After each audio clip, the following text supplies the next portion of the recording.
Jaya Waghmare भाग्यशीष news चॅनलमधून बोलते आहे.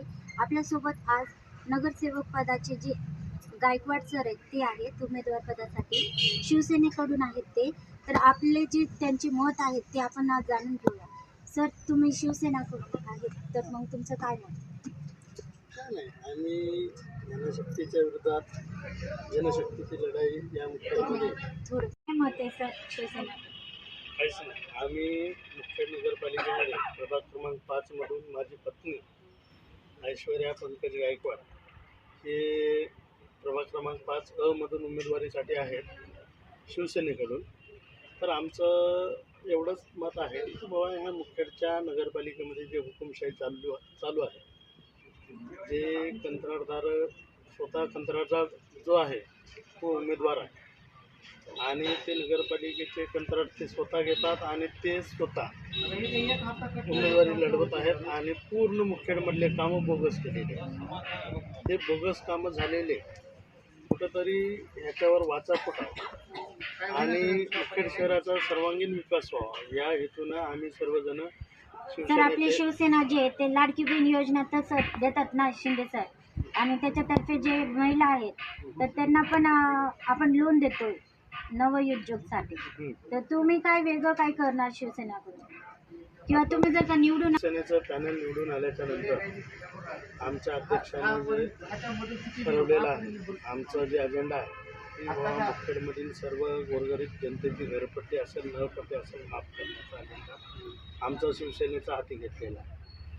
त्यासाठी आम्ही सर्व नागरिकांना विनंती करत आहोत किंवा आम्हाला धनुष्यबाणाला मतदान करा, शिवसेनेचं पॅनल निवडून द्या आणि तुमची घरपट्टी आणि नळपट्टी माफ करण्याचा अजेंडा आमचा आहे आणि मुखेड तालुक्याचा मुखेड शहराचा सर्वांगीण विकास करण्याचा अजेंडा आमचा आहे. सर, सध्या कसं आहे, जे अनएम्प्लॉयमेंट आहे म्हणजे बेरोजगारी जी आहे ते जास्तीत जास्त वाढत चालली आहे.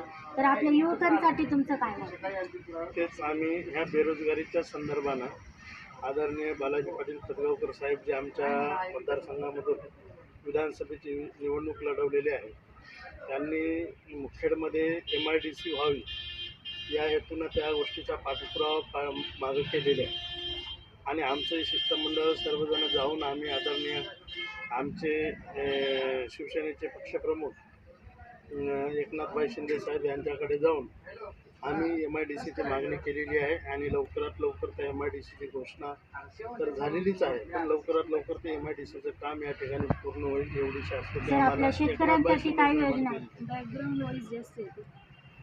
शेतकऱ्यासाठी काय योजना आहे? शेतकऱ्याच्या योजना आता आमचा तर भाग आहे शहरी भाग आहे. शहरामध्ये आम्ही नगरपालिकेचं काम असते शहरामध्ये, त्यामुळं आमच्या पक्षाच्या लेवलनं आदरणीय एकनाथभाई शिंदे त्या सर्वांगीण विकासासाठी आम्हाला काम करायचं आहे. त्यामुळे शेतकऱ्याचे प्रश्न नगरपालिका सोडवते ते आमच्या पक्षाच्या लेवलचा विषय आहे.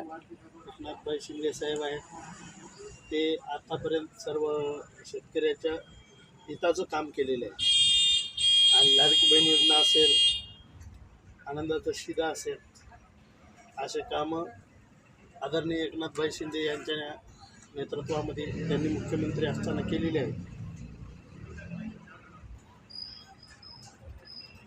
युवा पिढीबद्दलच आमच्या पॅनलचे प्रमुख विजयाताई धुंडराम देबडवार यांचे जे प्रतिनिधी आहेत आमच्या अतुल सावकार देबडवार यांनी युवा पिढीसाठी रोजगार उपलब्ध करून देण्यासाठी MIDCची मागणी एकनाथभाई शिंदे साहेबांकडे आम्ही केलेली आहे. यापूर्वी या मागणीची 2-4 वर्षापासून आमची सतत मागणी आहे आणि हे लवकरात लवकर हे मागणी पूर्ण होईल आणि मुखेडमध्ये MIDC स्थापन होईल एवढी शाश्वती आम्ही तुम्हाला देतो.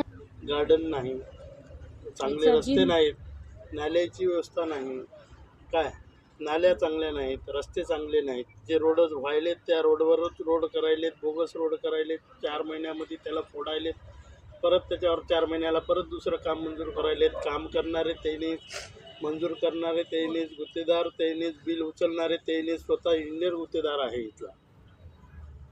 हे कुठंतरी मोडीत काढायचं आहे आम्हाला. क्रीडा स्पोर्ट्समध्ये या विषयामध्ये मुखेड शहरामध्ये क्रीडा संकुलच्या नावानं जवळपास 11 एकर या ठिकाणी शेती अधिग्रहित केलेली होती आणि या क्रीडा संकुलच्या अधिकृत केलेल्या जागेवर खूप आम्ही विरोध करून देखील त्या ठिकाणी सभागृह बांधण्यात आलेला आहे. ठीक आहे, सभागृह जरी बांधण्यात केलेला असेल तर आज 7 एकर त्या ठिकाणी जागा क्रीडा संकुलासाठी उपलब्ध आहे आणि त्या ठिकाणी रनवे असतील किंवा विविध जे काही स्पोर्ट्सचे विद्यार्थी असतील त्यांना खेळण्यासाठी निश्चितपणे त्या ठिकाणी आम्ही ट्रॅक सूट असेल किंवा त्यांना इंडोअर गेम असेल किंवा आउटडोअर गेम असेल त्या सगळ्यासाठी आम्ही सुसज्ज व्यवस्था त्या ठिकाणी उपलब्ध करून देण्याचा आमचा प्रयत्न असेल. विद्यार्थ्यांसाठी बोला ना सर, तुम्ही बोललेले त्यांचा इंटरव्ह्यू झालेला हां, आहे. विद्यार्थ्यांसाठी आम्हाला एक सुसज्ज असे प्रत्येक वार्डामध्ये लायब्ररी तयार करण्याचा प्लॅन आमचा आहे. बऱ्याच विद्यार्थी असतील त्याला स्पर्धा परीक्षेचं मार्गदर्शन केंद्र किंवा अभ्यासिका हे आम्हाला नगरपालिकेच्या माध्यमातून चालू करण्याचं आमचं मानस आहे.